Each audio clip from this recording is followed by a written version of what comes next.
Londin, conte croate.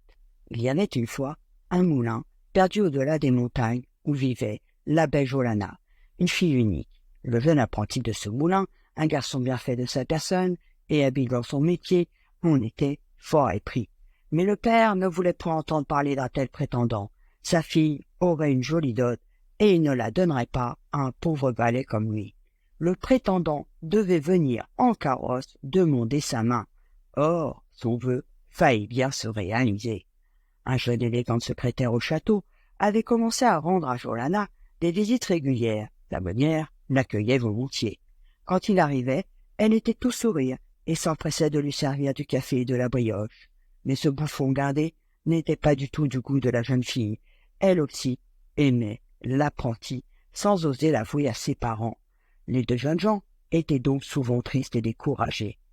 Heureusement, le garçon, comme la plupart de ceux qui vivent au bord de l'eau et sont habitués depuis leur enfance à entendre son murmure, était un musicien né. Lorsque son cœur était oppressé et qu'il voulait faire connaître sa peine à Jolana, il prenait son violon et le laissait parler à sa place. Alors, la jeune fille ouvrait la fenêtre de sa chambrette et restait jusque tard dans la nuit à écouter la plainte de son ami. Or, elle n'était pas toute seule à l'écouter. Le petit Ondin, lui aussi, se joignait souvent à elle. Tout le monde sait que les Ondins aiment la musique.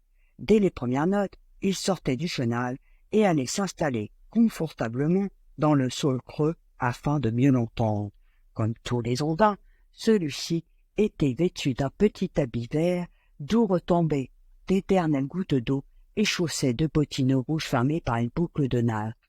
Mais à la différence des autres Ondins, qui se montraient souvent malpayants, celui-ci était plein de gentillesse.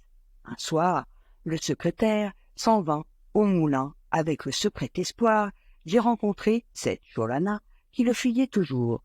C'est alors qu'il aperçut sous la fenêtre de la jeune fille le garçon qui jouait justement une chanson pleine de tendresse. Furieux, il se glissa furtivement jusqu'à lui et le saisissant brusquement par la taille, il le jeta à l'eau.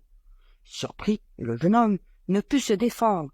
On entendit seulement le bruit de son corps tombant, tandis que de grands cercles se formaient à la surface. Mais de son saule, l'Ondin avait tout vu. Il plongea aussitôt au secours du malheureux et le ramena sur la berge avec son violon. Mais au lieu de le remercier, le garçon se mit à lui faire des reproches. « Pourquoi m'avoir sauvé? Il fallait me laisser me noyer, comme le font les autres Ondins, puisque de toute façon, Jolana ne pourra jamais être ma femme. » L'Ondin le consola comme il le put et lui dit finalement « Tu sais, aucun être n'est irremplaçable, mais si tu es vraiment trop malheureux et que tu ne veux plus vivre parmi les hommes, alors descends avec moi au fond de l'eau. Tu pourras y mener une existence paisible, tu m'aideras de temps en temps, où tu joueras du violon et nous vivrons comme de bons compères. » Le garçon ne se le fit pas dire deux fois. En tout cas, il n'avait plus rien à espérer au moulin. La demeure de Ondin ressemblait davantage à un palais qu'à une simple maison. Au lieu de lustres pendaient des coquilles rutinantes. Les murs des chambres, ainsi que les meubles, étaient faits d'écailles multicolores. Deux écrevisses, aux pinces énormes, gardaient l'entrée, tandis que dans les salles, les poissons serviteurs nageaient en tous sens, et que dans la cuisine s'affairaient les grenouilles dans de verts tabliers. Le jeune homme fut tout d'abord impressionné par ce spectacle, mais il s'y habitua rapidement. Il secondait l'Ondin comme il le pouvait, et assurément le travail ne manquait pas. Il fallait nettoyer les bas-fonds marécageux, couper dans les méandres les roseaux qui dépassaient. De temps à autre, il devait aussi trier les poissons, pour repérer parmi eux les anguilles qu'il préparait pour un long voyage jusqu'à la mer. Il plantait également des nénuphars dans les recoins paisibles de la rivière pour le plaisir des nymphes et celui des yeux. Une fois leur travail terminé, les deux amis, habituellement, faisaient de la musique. Le garçon prenait son violon, l'Ondin l'harmonica que lui avait offert ce dernier. Mais au bout de quelque temps, le jeune apprenti devint nostalgique. Il était triste, pensif, et l'Ondin se sentit désemparé. Il essaya bien de persuader le garçon de ne point l'abandonner, mais peine perdue. Le jour vint où il fallut se séparer. « Je veux te récompenser pour le travail que tu as fait ici, » lui dit l'Ondin avec tristesse en lui tendant une bourse de ducats d'or. Mais le garçon la refusa. Il n'allait tout de même pas se faire payer pour l'aide apportée à un ami. Touché, l'Ondin proposa alors Prends au moins cette bague de fer en souvenir. » Cette fois, le garçon accepta volontiers.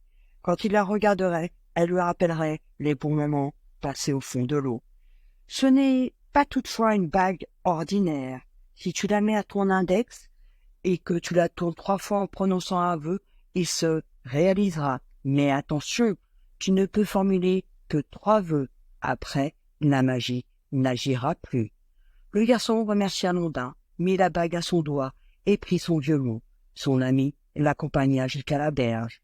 De là, le jeune homme se rendit directement au moulin. « Te voilà enfin » s'exclama le meunier en l'accueillant. « Où étais-tu donc passé? Je te cherche depuis le matin. Regarde le tas de blé que les paysans nous ont apporté. Nous en avons pour toute la semaine. » Le garçon était stupéfait. Il était resté si longtemps au service de Blondin, et ici, sur la terre, il ne s'était écoulé qu'un seul jour. C'est alors qu'il se souvint de sa bague magique, et il décida de l'essayer aussitôt. Par 3 fois, il la fit tourner à son doigt, tout en formulant son premier souhait, que le tas de blé soit moulu d'ici le matin. Et il en fut ainsi. La roue du moulin fonctionna toute la nuit, et le lendemain, le meunier n'en put croire à ses yeux. Dans la remise s'amassaient des sacs pleins d'une farine immaculée. Alors, pour la première fois, il regarda son apprenti avec intérêt et lui adressa ses plus vives louanges. C'était vraiment un beau travailleur, et il venait de prouver que quand il le fallait, il savait se tenir à la tâche. Voyant que la bague magique accomplissait vraiment des prodiges, le garçon formula tout de suite son deuxième vœu, que l'homme du château ne courtise plus sa Jolanna bien-aimée. Il en fut également ainsi. L'après-midi, en effet, le secrétaire, toujours élégamment vêtu, vint au moulin. Alors qu'il se pavanait devant la jeune fille, un bouton de nacre tomba de son habit. Il se baissa pour le ramasser, mais le bouton, malicieusement, roula vers le butoir. Le secrétaire essaya de l'attraper, mais le sol était jonché de grains d'orge. Naturellement, il glissa et tomba, la tête la première, dans le butoir.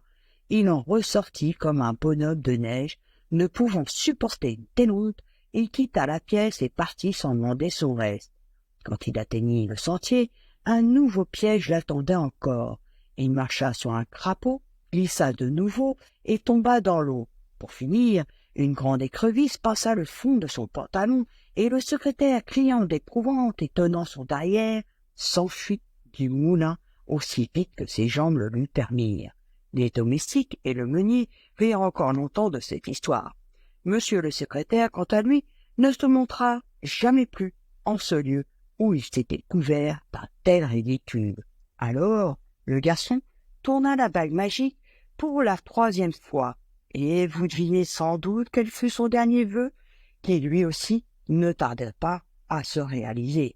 Il épousa sa Jolanna bien-aimée et reçut de surcroît au bout de quelque temps tout le moulin.